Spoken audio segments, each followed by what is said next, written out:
The sacred mountain in Native American legends turns out to be a lair of evil spirits. All climbers, after getting close, will be affected by the demonic sounds and die in various bizarre ways. Time goes back to an autumn night in 1959 in British Columbia, Canada. A cliff towers into the clouds. However, this mountain doesn't give people a feeling of grandeur and majesty, but rather a sense of eerie horror. At the top of the cliff, a climber named Jack is dragging his injured leg, crawling slowly in towards the foot of the mountain, but just then, strange echoes suddenly ring out all around. Jack seems to have seen something terrifying, and his heart rate accelerates instantly. Jack hurriedly picks a nearby rock to secure the rope to, then, ignoring the wound on his leg, he slides down along the rope, as if a moment's pause would lead to something terrifying. But the strange occurrences do not leave Jack alone. Just as he slides down to the middle, it seems that something pulls his rope away from above. Jack is trapped halfway up the mountain, his body hanging in the air. Unable to move away, Jack falls into despair. And finally, the fear of the weirdness at the top of the mountain overcomes the fear of death. Jack lets go of the last section of the climbing rope. Not long after, this incident attracted the attention of the higher-ups. In an office in Washington at this time, a female secretary is reporting this tragedy that happened on the Indian sacred mountain, to a high-ranking government official. From their conversation, it is learned that the entire professional climbing team, including Jack, all died on that mountain due to various accidents. Just then, the phone next to the high-ranking official suddenly rings, and it turns out to be a call from the president. The president also attaches great importance to this matter, and the high-ranking official reports the current situation to the president. He suspects that there is a mysterious supernatural force on that mountain. However, after the climbers died, the mountain has been blocked by the local Indian tribe. They have a very tough attitude, strictly prohibiting anyone from entering. After listening to the high-ranking official's report, then she orders the government official to continue monitoring the area until the Indians are willing to open it up. Time flies like an arrow. More than 60 years have passed since the tragedy of Jack's team. However, today, they suddenly lifted the blockade. The government then hired a professional team to go rock climbing on the sacred mountain, and Colton's team was the invited one. Among them, the most skilled is the team leader Colton. The cliffs that make ordinary people dizzy seem like flat ground to Colton. Most people in the team believe that, as long as the captain is there, no cliff can stop them. Only their teammate Ian is a bit absent-minded, because his grandfather was Jack, who died on the Indian sacred mountain more than 60 years ago, so he knows well how strange that mountain is. Ian hopes that they can think it over. However, Mary, a teammate in the team, says that they have accepted the employment from the Washington government department, so it's impossible to give up. Helplessly, Ian returns home, and while packing his luggage, he asks his father if there are any clues left by his grandfather to prevent some unpredictable dangers during the climb. When his father learns that Ian is also going to climb that mountain, he immediately expresses strong opposition. According to Ian's father, that place is an evil land, which will keep taking the lives of every climber. Ian's grandfather died because of that, and his father hopes that his son can give up, as he doesn't want to lose another family member. But the team has already accepted the government's task, and it's impossible to give up because of a few words. Ian can't just sit by and watch his teammates have an accident, so he still refuses his father's suggestion, insisting on climbing to the top of that mountain with his teammates to find out the truth. To reassure his father, Ian promises his father that he will return safely. Seeing his son so persistent, his father can only sigh helplessly, and then says no more, letting his son leave. Not long after, Colton's team of 10 people pack their luggage, ready to go to the Indian sacred mountain. After a long journey, they arrive at the foot of the Indian sacred mountain. At the first sight of this mountain, they are completely shocked, because this mountain is as if cut by a knife, with smooth cliffs reaching straight into the sky. Everyone feels the difficulty of this task even before starting. Colton immediately holds an on-site meeting to arrange the tasks for this climbing operation. He divides the team into 2 parts, among which Colton leads 5 members as the climbing team to carry out the mountain climbing project,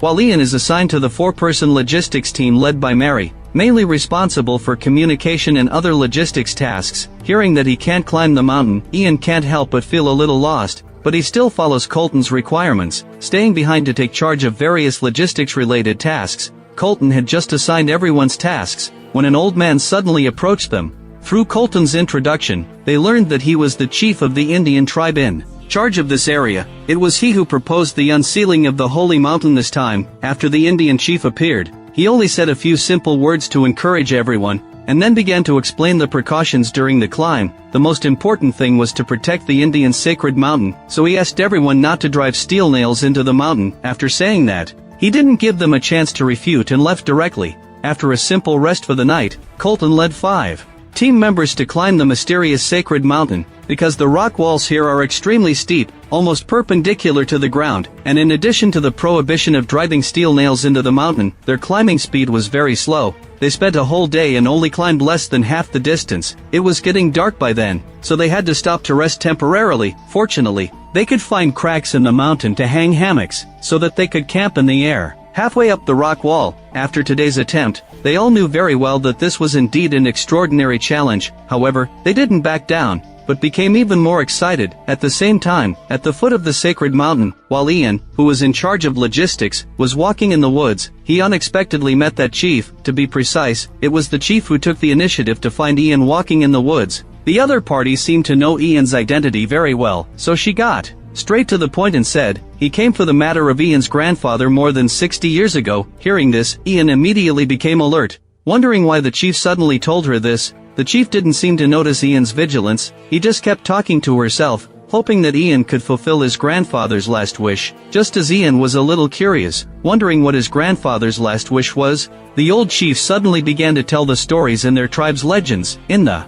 ancient legends of the Indians, an evil being lurks on the sacred mountain. This evil thing suddenly came here hundreds of years ago. After that evil spirit appeared, the entire Indian tribe fell into madness, and a large number of tribesmen died tragically due to various strange events. It wasn't until later that 2 warriors in the tribe sealed the evil thing on the top of the mountain, thus sparing future generations from disasters. The old chief's story was fascinating, but Ian was confused after hearing it. He didn't understand how this was related to his grandfather. The old chief continued to talk. It turned out that the seal set back then wasn't permanent. As long as 2 people climbed to the top of the mountain together, they can lift the seal of the evil spirit. And more than 60 years ago, Ian's grandfather Jack climbed to the top with another person, causing the seal of that evil spirit to loosen. After Jack discovered this, he chose to flee, so the seal of the evil spirit, though loosened, wasn't completely broken. But when he left, the evil spirit tried to use its powerful force to bewitch Jack into returning to the top. In order to prevent the evil spirit from breaking through the seal, Jack finally chose to sacrifice himself.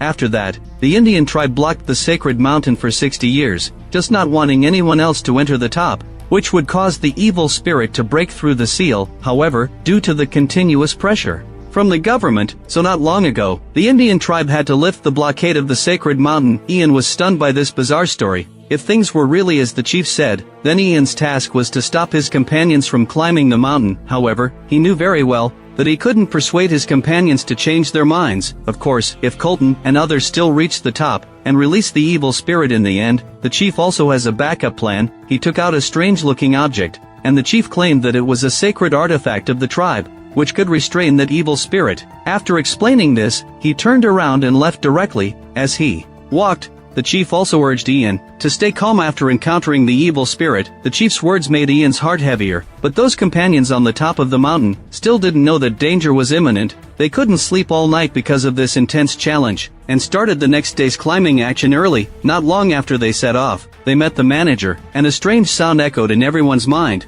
Under the influence of this sound, they could hardly continue climbing. Obviously, this is the sound emitted by the evil spirit mentioned by the chief, trying to control Colton and others in this way. Just when everyone couldn't move forward because of this strange sound, team leader Colton actually forced herself to calm down, and then she broke free from the evil spirit's control. Not long after, the sound in other people's minds also gradually disappeared. After this strange incident, the others began to hesitate, but Colton didn't think it was a problem, and he kept encouraging her teammates to continue climbing upwards. However, what they didn't know was that the real nightmare had just begun. Just when the several people on the mountain all stopped, because of the evil spirit's voice, strange phenomena also appeared at the foot of the mountain. Suddenly, all the radios were interfered with. Mary and others couldn't get in touch with Colton. Teammate David tried to repair the radio, but to no avail, so he could only propose adding a signal amplifier to the radio. At this moment, Ian just returned to the camp. Hearing the abnormal changes on the mountain, he immediately recalled what the chief had said before. Ian told these bizarre stories to Mary and others, hoping that Colton and others would return immediately and stop this climbing operation.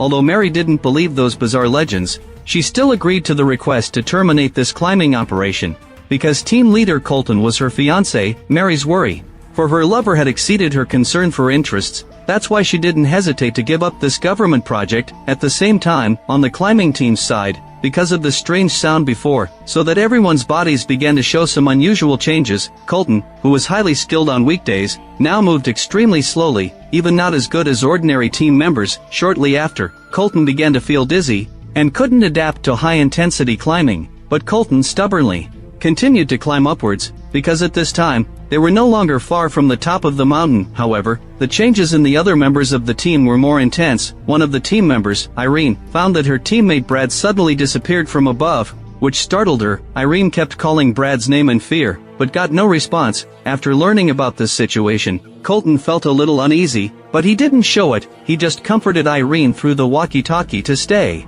calm. At this moment, Brad's traction rope suddenly fell beside Irene, and then, more equipment fell beside Irene. Seeing this strange situation, Irene couldn't help but feel at a loss. She instinctively looked at the place where things fell, but saw an extremely terrifying scene.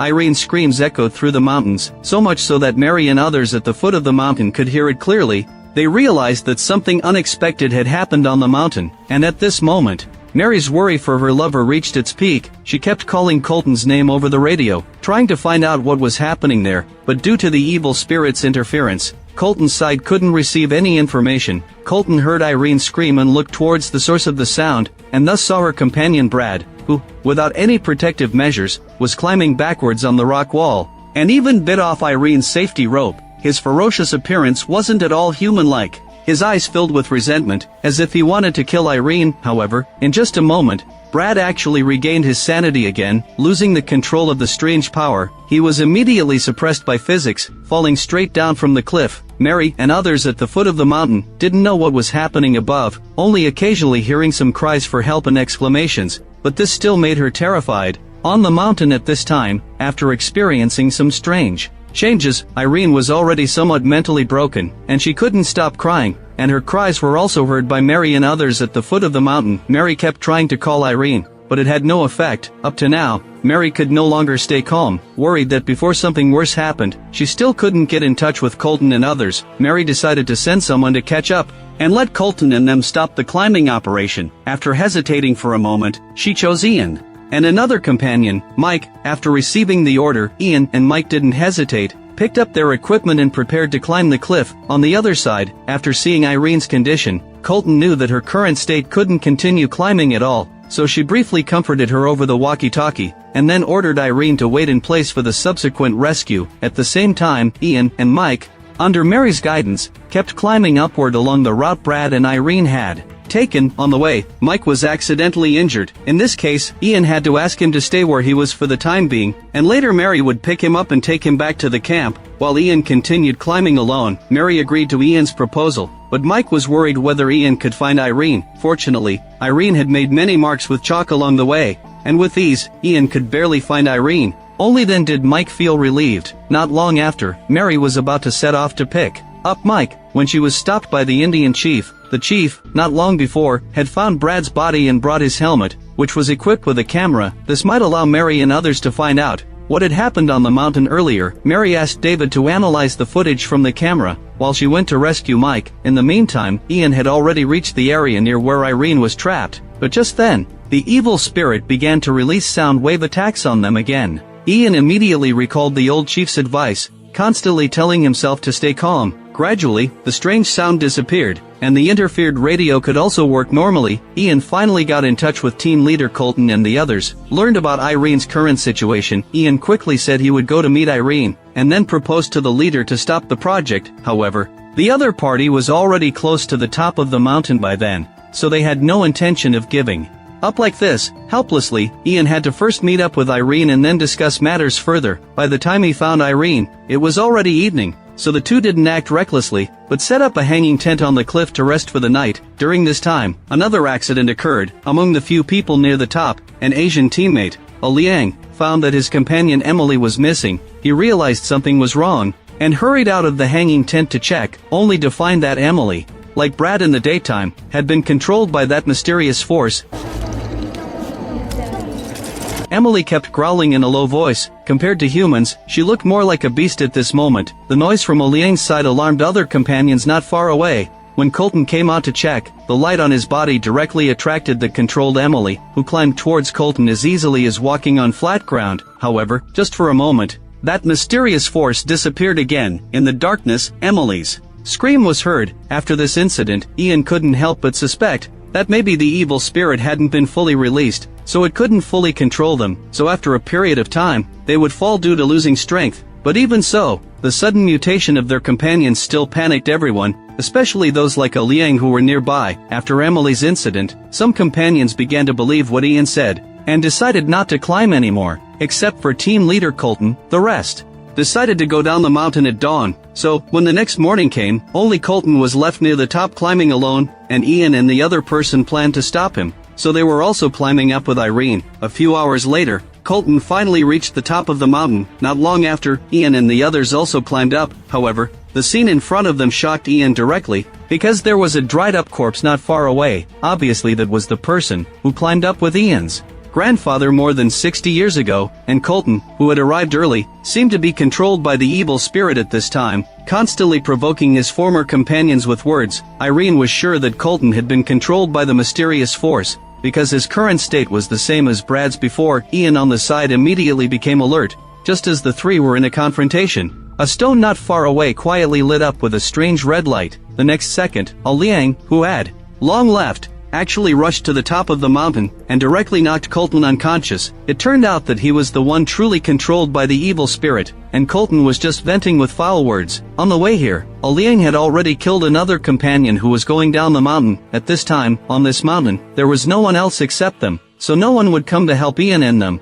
Just when Liang thought he could easily deal with them, another accident happened. Unexpectedly, Irene, the only female, was a taekwondo master, easily knocking Liang to the ground. Seeing the situation was bad, the evil spirit decisively abandoned Liang, and turned Irene into its puppet instead. At this time, the evil spirit thought it had the situation under control again. In fact, Ian was indeed almost killed by Irene, but he had the Indian sacred artifact on him. The next second, the spirits of two Indian warriors appeared on the top of the mountain. Now it was a 2-on-1 fight. Although Irene was powerful, but facing the spirits of two Indian warriors, she still couldn't defeat them quickly, and Ian seized the opportunity, used that sacred artifact to reinforce the seal on the evil spirit again. The next second, Irene returned to normal again. However, they didn't seem to notice that the unconscious Colton had some unusual changes. The film ends here. The sound was released in June this year. The theme of the film is very novel, combining eerie horror with rock climbing, but it's somewhat unsatisfactory in terms of plot,